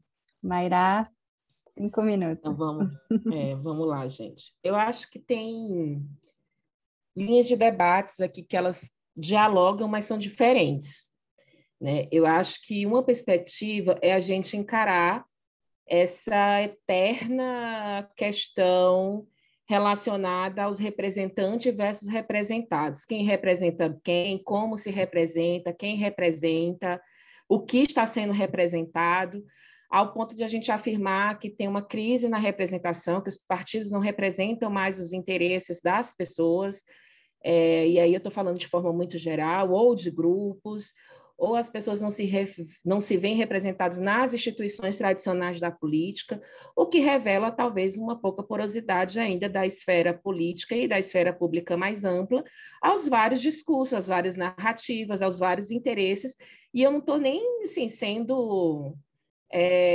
muito revolucionária, digamos assim, nessa perspectiva de debate, que isso faz parte, inclusive, de um debate da democracia liberal. Não estou falando nenhuma, né, estranheza do ponto de vista mais radical, como diz a Renata, da raiz, né? Eu acho que outra coisa são as formas de ação coletiva que as pessoas podem vir a ser, ou melhor, a vir a se afiliar ou se organizar em base em quê? E aí eu concordo com o professor José Maurício, assim, as teorias são as várias, as formas são as várias. O que me parece como elemento de crítica é que nós temos teorias muito normativas e visões muito normativas do que deveria ser e adentramos pouco na perspectiva da praxis que o velho Marx já exigia nos seus escritos mais antigos. Né? E aí nós temos complexidades diferentes. A gente está falando de teorias que são muito do norte. Nós temos cultura política e historicidade, para falar de Sul, ou de Brasil, ou de América Latina, muito particulares. Então, mesmo que a gente tente, né, fazer um diálogo que é legítimo, não é problemático, eu acho que tem que ter em conta também esses pormenores, né, ou por maiores, no caso, da nossa historicidade, da nossa cultura política, que nos diferencia em torno dos processos de resistência, né, que são construídos em torno do que a gente chama de movimento social na academia, mas o MST, para falar da minha casinha, há alguns anos tem tentado diferenciar enquanto conceito quando a gente fala de movimento popular, que é um sentido de diferenciação desses movimentos, digamos, de direita, né, a grosso modo, mas que não tem uma perspectiva popular no sentido da democratização, da construção de interesses baseados na solidariedade, coletivizados, ou seja, a velha autonomia coletiva sendo construída e reconhecida no espaço público. A outra coisa que eu acho que é o próprio processo de democracia, o conceito de democracia, que é 8 conceitos em disputa, assim. Ao longo, você vê, assim, quem é da ciência política tem inúmeras formas da gente conceitualizar a democracia, mas essa versão de democracia ser igual possibilidade de eleger pessoas, autorizar pessoas a falar por alguém, tem sido a hegemonia das democracias ocidentais, inclusive no Brasil. E aí, quando a gente chega em perspectivas que são governamentais, ao meu ver, acho que o golpe de 2016 mostrou um pouco isso, que não é algo, não é o fato, a porosidade do Estado a processos de participação social, que, inclusive, é uma outra forma de conceitualizar os processos democráticos, né? Nos mostra que essa porosidade, essa não porosidade, inclusive, há uma baixa tolerância das elites brasileiras ao mínimo de democratização. Então, assim, não sei se a gente vai ter uma outra rodada, Sueli, mas eu acho que esses elementos precisam ser considerados, principalmente quando você fala em razão neoliberal, por exemplo. Tem muitos estudos, o Andy Brown, para falar, né, o mais conhecido, os franceses lá, Dardot e Laval, que falam de razão neoliberal. Eu acho que tem uma perspectiva que a gente também tem que ter em mente, que esses processos não acontecem a partir de Bolsonaro. São construções de disciplinas que têm sido ocorridas, inclusive com políticas públicas, que acontecem há muito tempo. Então, tem gente falando de neoliberalismo híbrido, né? Tem gente falando... E aí, em contraposição, tem um bocado de setor social falando da famosa segurança jurídica. Quem nunca viu o agronegócio recobrando segurança jurídica para alguma coisa, para a produção, para o próprio agronegócio?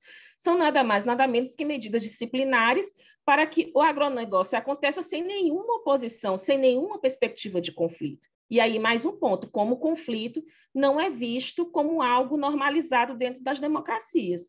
Por fim, para falar da pergunta...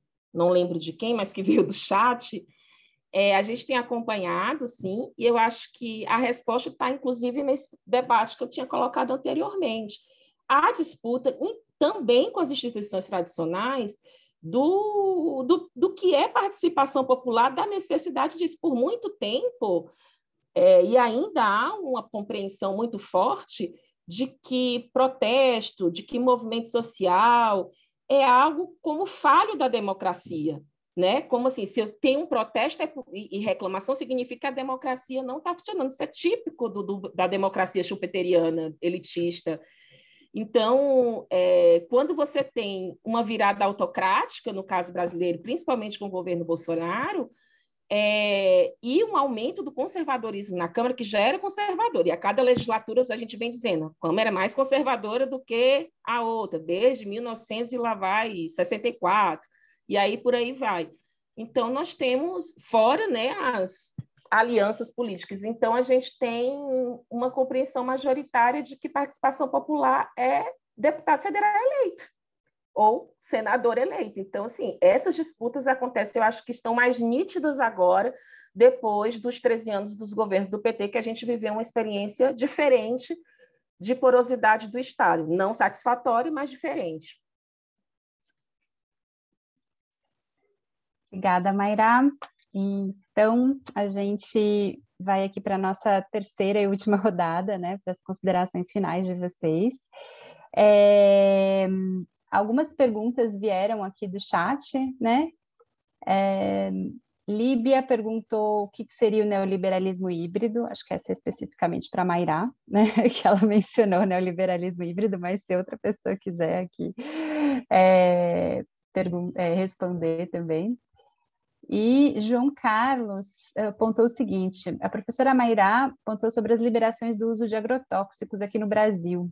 Quais os caminhos e como o movimento ambientalista vem trabalhando para problematizar e evitar esses avanços negativos que só prejudicam a saúde humana? Tá, então, são essas duas perguntas. Eu acho que a pergunta de João Carlos a gente poderia estender, talvez, né, para todo mundo, né, no sentido também, eu acho que é uma pergunta interessante para a gente pensar né, a questão da pauta do meio ambiente, né, ou seja, é uma pauta que vem do movimento ambientalista, mas ela também traz alguns desafios no sentido de que ela é uma pauta que não está vinculada a direitos sociais reconhecidos ou as pautas tradicionais dos movimentos sociais, né? Ela é uma pauta que exige uma grande ação coletiva combinada mundial para que ela seja implementada pelo sistema político. Então, ela é um grande desafio, né? A pauta ambiental para o sistema político brasileiro, né? E aí eu acho que a gente podia também, se vocês pudessem comentar um pouquinho sobre isso, acho que é interessante também, né? Deixa eu ver aqui se tem mais alguma pergunta. Alguém quer falar mais alguma coisa? Então, sem mais delongas, porque a gente já passou aqui do nosso teto, vou então voltar, né, a última rodada de respostas e considerações finais já, tá bom? Então, vocês têm ainda mais 5 minutos aqui. Bom, então, professor José Maurício. Vamos lá, não sei, não tem muito para dizer mais não, mas não tem nenhuma pergunta assim que eu seja capaz de responder de uma forma tão direta. Mas acho que eu gostaria talvez de fazer 2 considerações finais. Uma a respeito do que seria uma agenda contemporânea de mudança social vinculada à própria ideia de direitos humanos, né? A gente foi ampliando nas últimas décadas esse leque de possibilidades de direitos humanos, né? Sem resolver problemas antigos e vendo novos aparecerem, né? Se a saúde, a questão por outro lado, dos direitos civis mais básicos que continuam sendo atropelados de uma maneira bizarra no Brasil, né? Então, agora, o que eu gostaria de acentuar nisso? Nós temos que inventar um jeito de juntar o que é diferente na direção de uma perspectiva, de novo, mais universalista, né? Porque a pluralidade em si ela é positiva. Por quê? No sentido que ela expressa demandas e desejos de diversos setores sociais, né?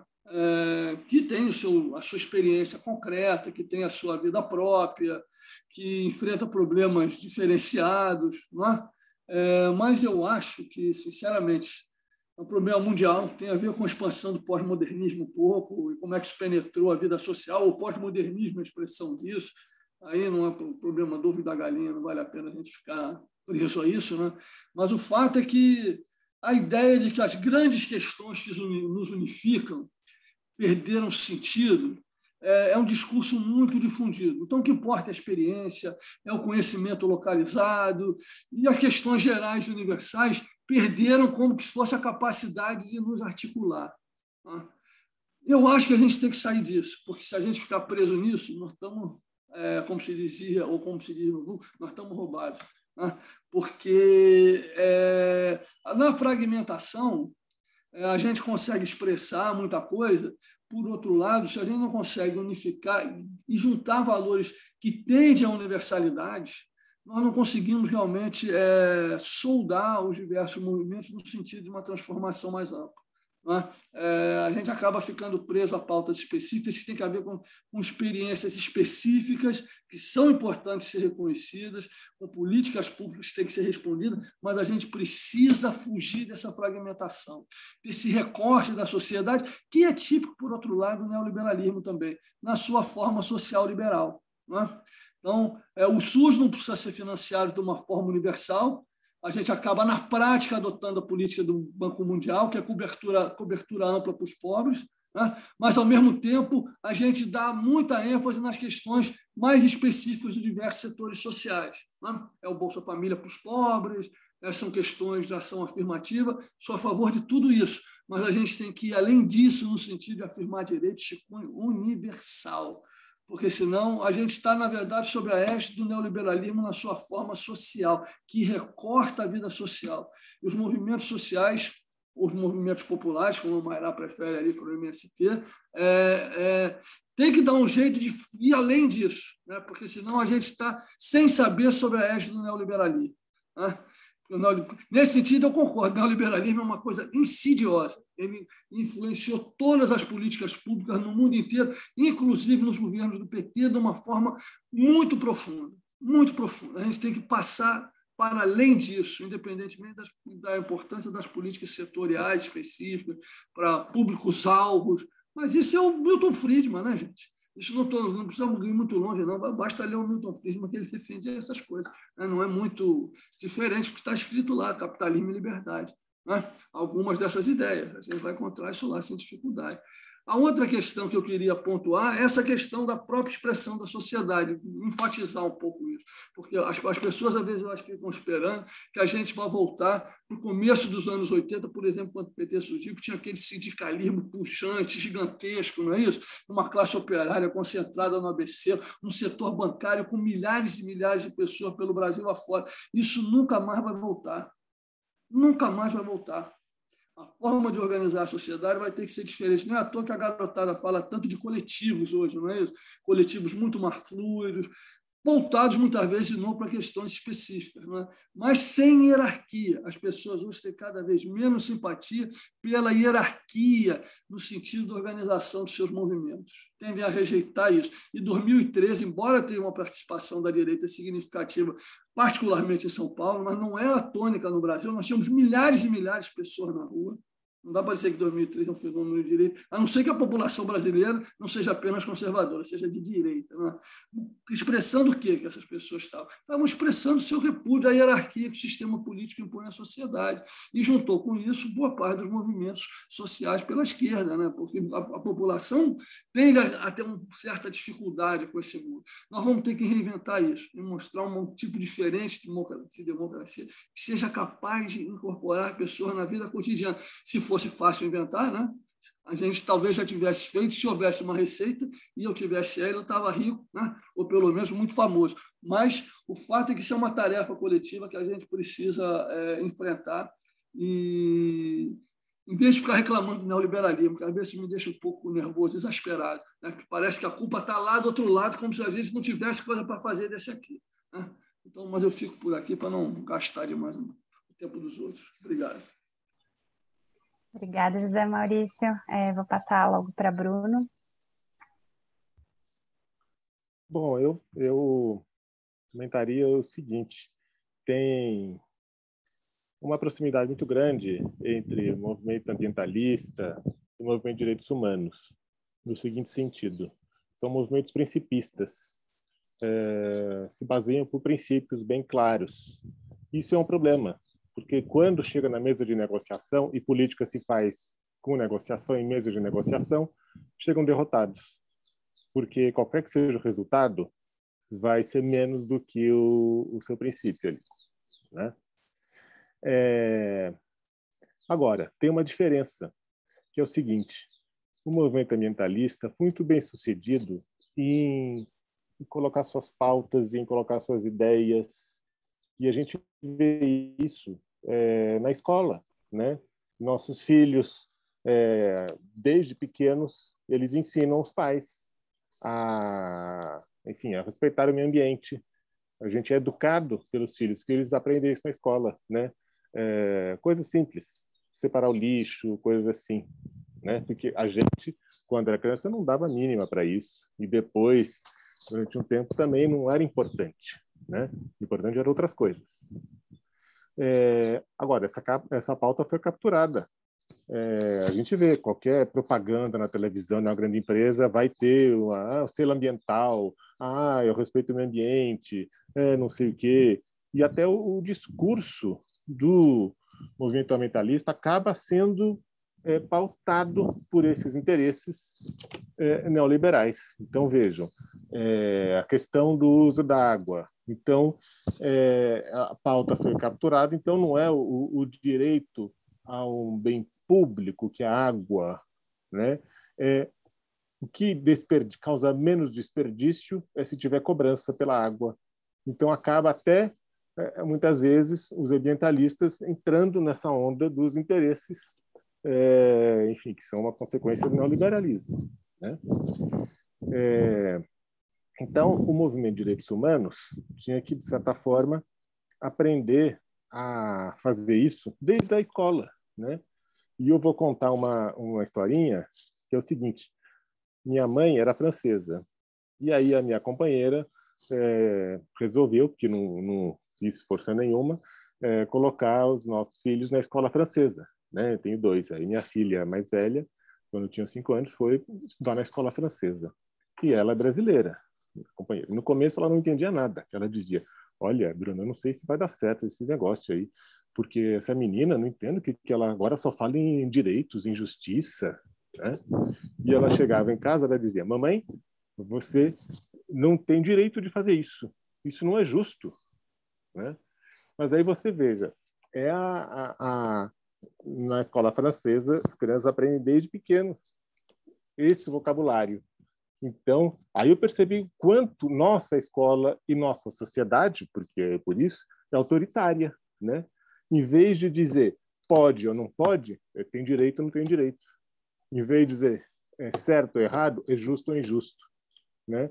Então, veja como é possível, desde a escola, ir ensinando às pessoas essas ideias, esses conceitos, assim como o movimento ambientalista conseguiu fazer, né?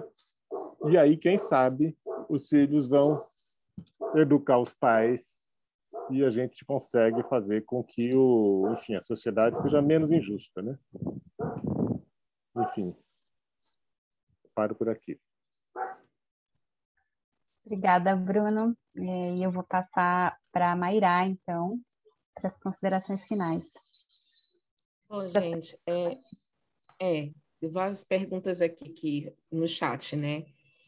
Primeiro, um comentário que eu acho que vai servir para as próximas respostas também, que tem a ver ainda com esse processo, enfim, é porque tem todo um debate também relacionado a neoliberalismo, a ultraliberalismo, qual é o conceito melhor, o que é que representa mais no processo brasileiro. E eu acabei citando aqui, tem gente falando de neoliberalismo híbrido. E eu confesso para vocês que a primeira vez que eu ouvi falar nisso foi de um professor da FGV, da Fundação Getúlio Vargas, no ANPOX, que é os encontros da Associação Nacional de Pesquisa, de pós-graduação, né, de Ciências Sociais, que ele veio com isso. O nome do professor é Daniel, até pesquisei aqui que eu não lembrava o sobrenome dele, Daniel Pereira Andrade. O que ele estava querendo dizer com aquilo, com esse conceito que ele está tentando construir ainda, eu acho, né?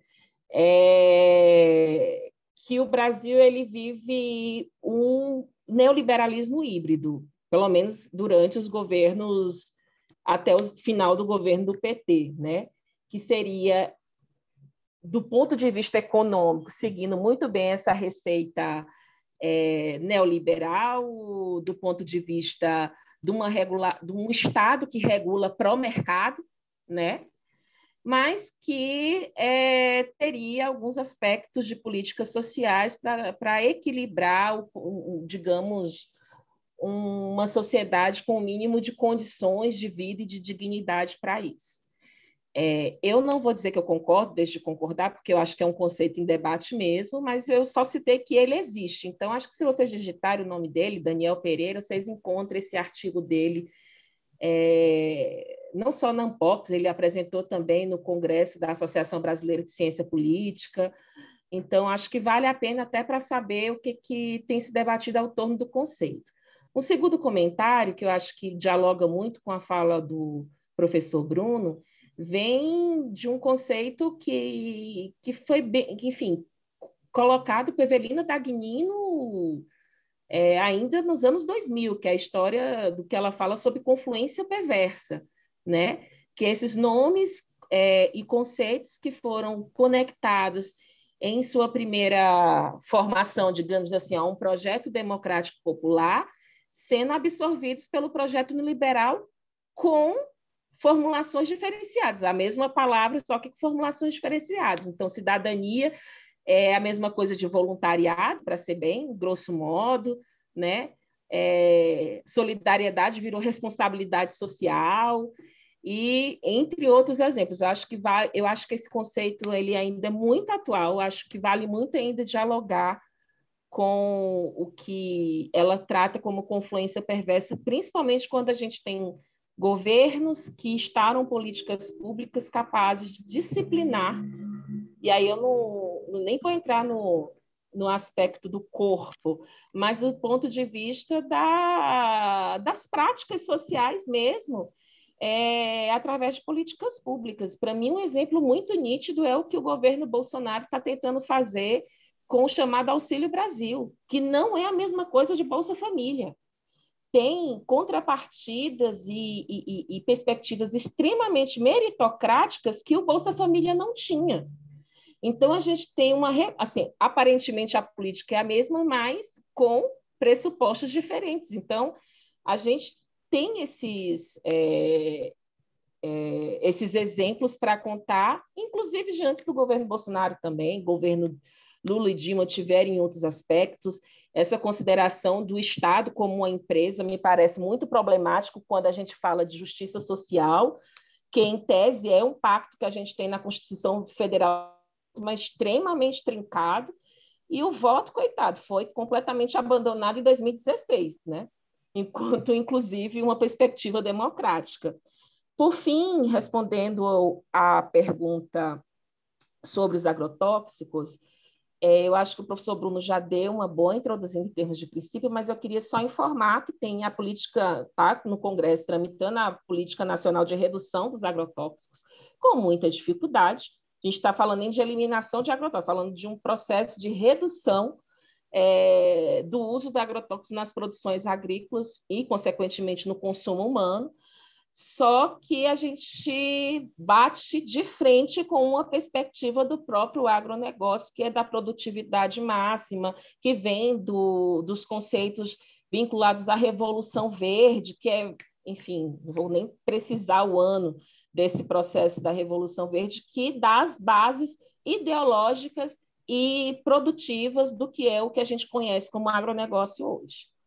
Então, eu quero agradecer, professora Suê, muito obrigada por mais essa participação, obrigada pelas perguntas e obrigada pelo pessoal que acompanhou, né? Então, estamos juntos nessa caminhada. Bom, eu